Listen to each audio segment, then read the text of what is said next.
It is that we are never so defenseless against suffering as when we love, never so helplessly unhappy as when we have lost our loved object or its love. Where the questions of religion are concerned, people are guilty of every possible kind of insincerity and intellectual misdemeanor. He does not believe that does not live according to his belief. The virtuous man contents himself with dreaming that which the wicked man does in actual life. Religion is an illusion, and it derives its strength from the fact that it falls in with our instinctual desires. The behavior of a human being in sexual matters is often a prototype for the whole of his other modes of reaction in life. Religion is a system of wishful illusions together with a disavowal of reality, such as we find nowhere else but in a state of blissful hallucinatory confusion. Religion's 11th commandment is "Thou shalt not question." Human beings are funny.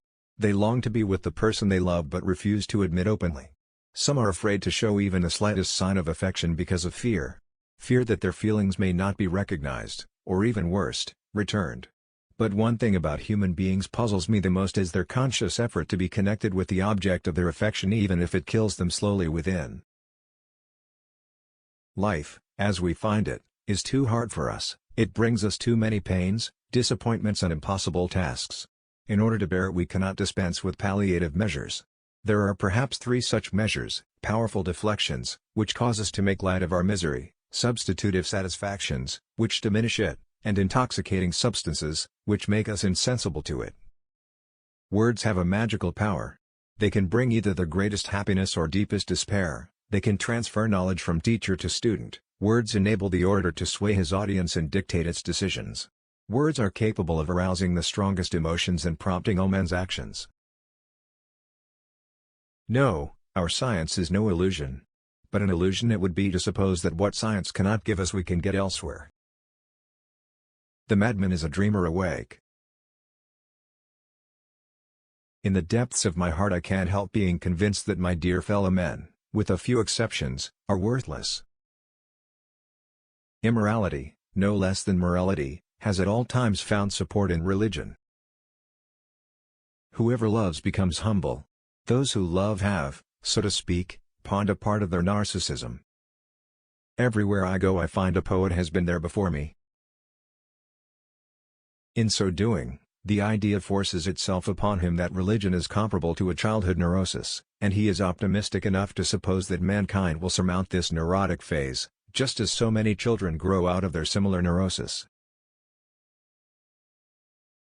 It is impossible to escape the impression that people commonly use false standards of measurement, that they seek power, success and wealth for themselves and admire them in others, and that they underestimate what is of true value in life.